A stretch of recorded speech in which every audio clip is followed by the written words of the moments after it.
What is going on, all you awesome community members? If you've been paying attention on the channel, you've noticed that I've unlocked the community tab, which allows you to submit your art. And I've got kind of a free afternoon here, so I figured why not get on the computer, look at a few pieces, and give some constructive feedback and criticism and some tips and tricks to help you grow. So I selected a few.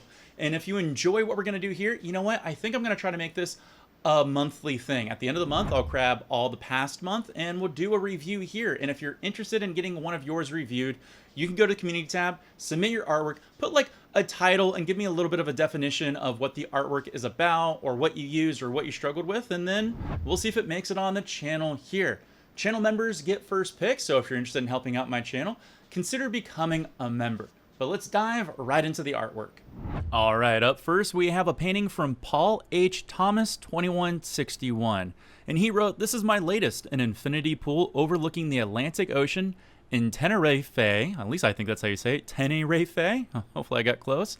And I hope you like it. It looks like apparently Tenerife, when I look it up on Google, is a place in Spain. And if this is a location you've been to, Paul, I'm extremely jealous. Take me there. But this is a beautiful painting that we have going on.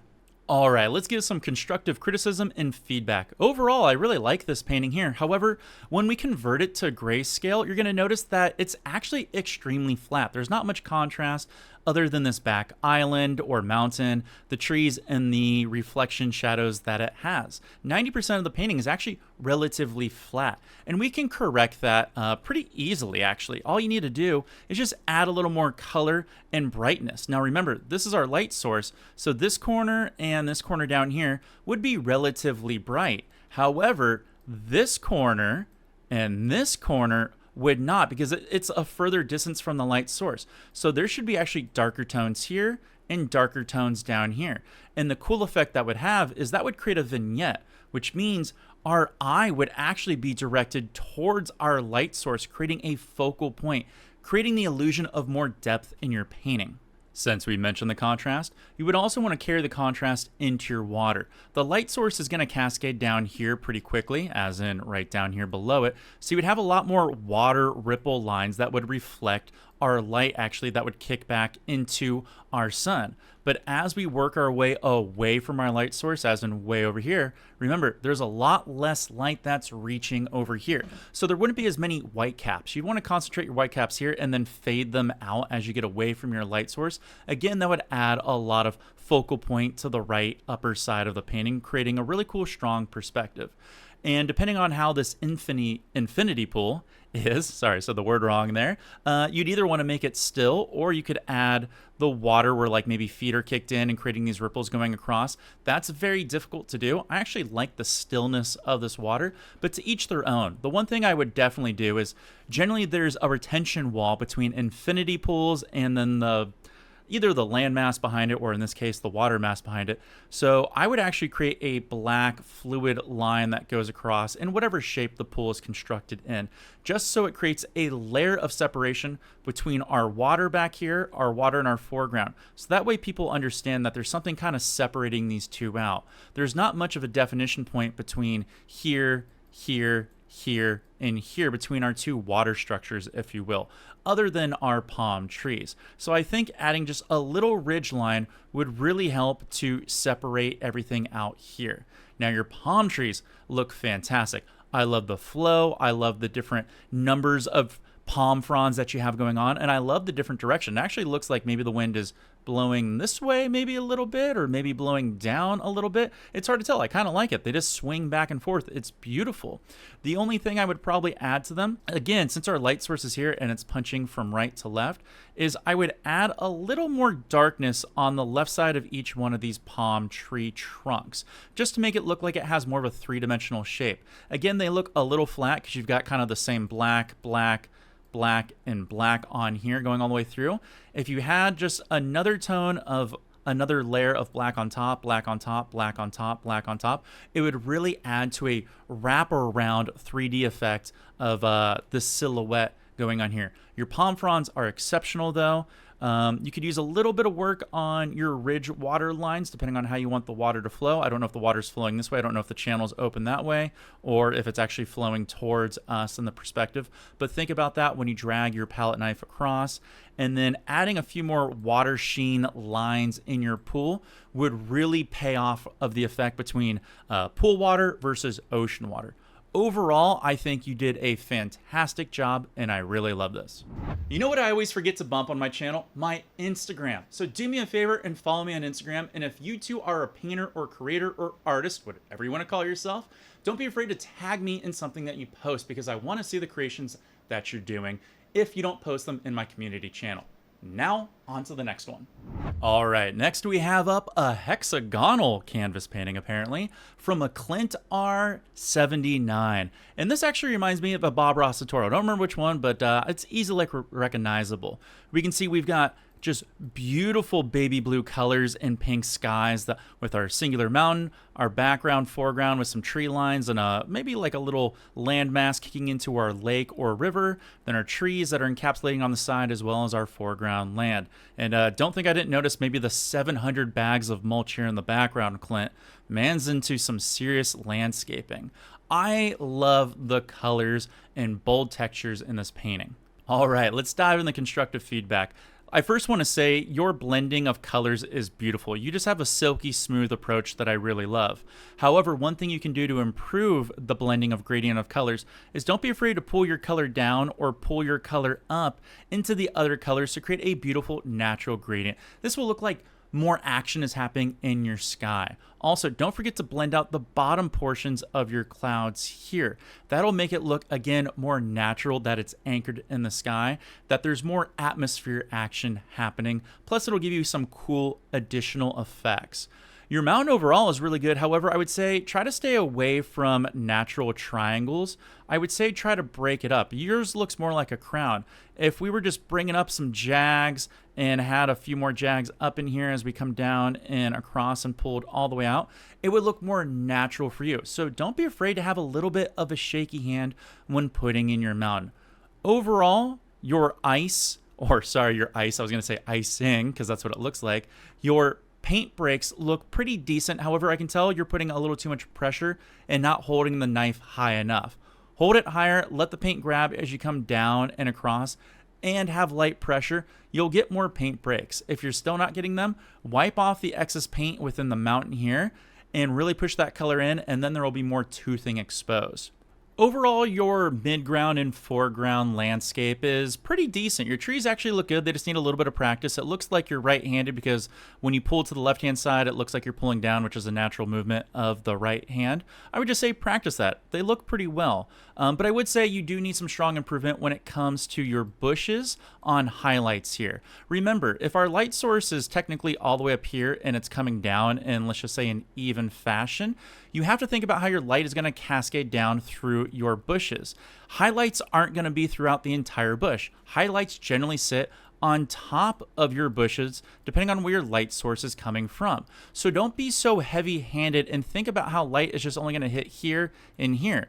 The bottom portion down here should actually be way darker. It shouldn't be as bright as the top. So that's why your bushes all look kind of just like big flat yellow balls, if you will. It's because there should only be some highlight here, some highlight here, some highlight here, some here, and then on this side, some on this side, this side, this side, and this side.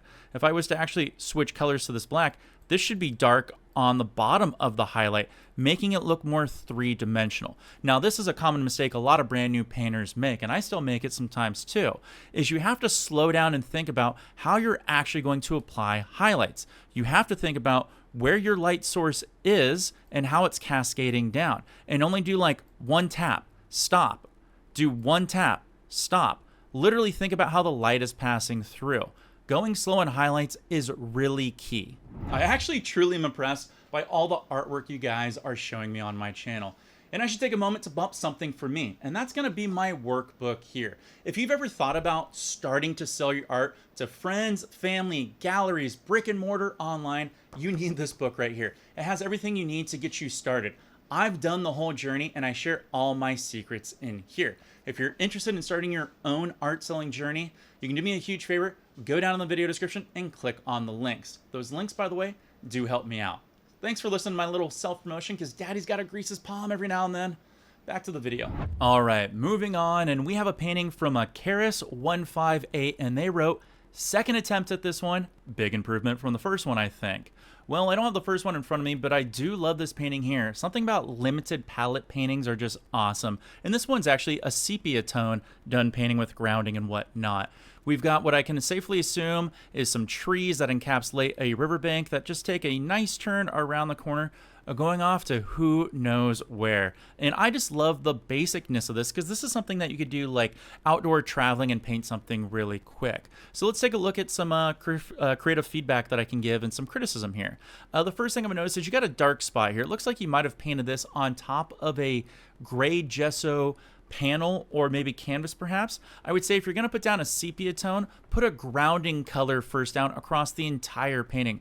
That way you have one natural color all the way through it, so that way the under canvas doesn't poke through if you accidentally have to scrub off certain pieces or rub off certain pieces to build layers.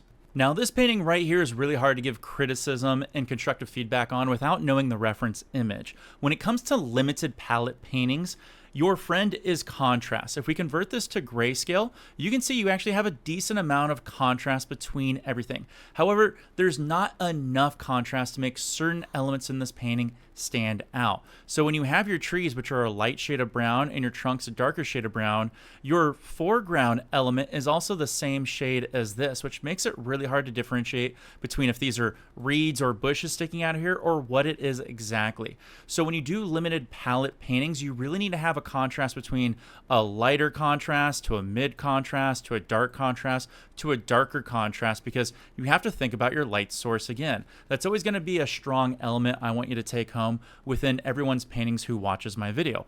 Our light source is here, so our light has to travel in this direction and this direction as it goes through or around our trees or through our grass reeds or our riverbank here. So as it gets further away, there should be less contrast, even more contrast, and greatest contrast. That would really elevate the depth and perspective within this painting. Overall, you did a decent job, but I think you have to over embellish it a little bit more when you have limited palette paintings. So remember that going forward if you try this again for a third attempt, which I think you should. Now, I do want to give you kudos. I love the fast and loose nature of what you have, everything going on in here.